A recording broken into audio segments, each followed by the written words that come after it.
રવિવારે સાંજે Ahmedabad satellite AMTS બસે એક મોટો અકસ્માત સર્જ્યો હતો। બસ ડ્રાઈવરે માતેલા સાંઠની જેમ બસ દોડાવી અને 8 જેટલા વાહનોને અડફેટે લીધા હતા। આ અકસ્માતમાં 4 થી 5 લોકો ઈજાગ્રસ્ત થયા છે તો એક વ્યક્તિની હાલત હાલમાં ગંભીર છે। ત્યારે એએમટીએસ બસની સ્પીડને કંટ્રોલ કરવા એક મોટો નિર્ણય લેવામાં આવ્યો છે। હવે એએમટીએસના ચાલકો 45 કિલોમીટરથી વધુની સ્પીડે બસ નહીં હંકારી શકે।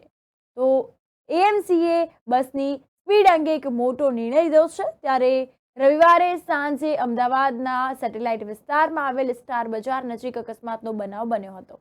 એએમટીએસ બસ ચાલકની બ્રેક ફેલ થઈ જતા અકસ્માતની હારમાળા સર્જાઈ હતી। દ્રશ્યો પણ સામે આવ્યા છે। દ્રશ્યોમાં આપ જોઈ શકો છો તો એએમટીએસ બસ ચાલકે એક નહીં બે નહીં પણ 8 વાહનો સાથે અકસ્માત સર્જ્યો હતો। 8 વાહનોને નુકસાન થયું હતું। આ અંતર્ગત વાત કરવામાં આવે તો અકસ્માત થતા લોકોની ભીડ એકઠી થઈ ગઈ હતી। કલાકો સુધી ટ્રાફિક જામના દ્રશ્યો પણ સર્જાયા હતા।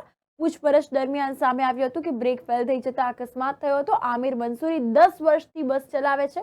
ત્યારે ટ્રાફિક પોલીસે બસ ચાલકની ધરપકડ કરી અને બીજા દિવસે એટલે કે સોમવારે સવારે જામીન પર મુક્ત કર્યો હતો। આ અંતર્ગત વાત કરવામાં આવે તો એએમટીએસ બસ નંબર GJ01 KT0952 અમદાવાદ સ્થિત ગુમાથી હાટકેશ્વર જઈ રહી હતી અને મળતી માહિતી અનુસાર 151 નંબરની આ બસ જ્યારે જોધપુર ચોકડી પાસે સ્ટાર બજાર પાસે પહોંચી તો બ્રેક ફેલ થઈ ગઈ હતી અને ત્યારબાદ બસે એક પછી 8 ગાડીઓને ટક્કર મારી હતી અને આ અકસ્માતમાં અર્ટિગા કારમાં સવાર 3 લોકો અને બાઇક સવાર સહિત 4 લોકોને ઈજા પહોંચી છે અને આ ઈજાગ્રસ્તોને સારવાર અર્થે હોસ્પિટલ ખસેડવામાં આવ્યા છે।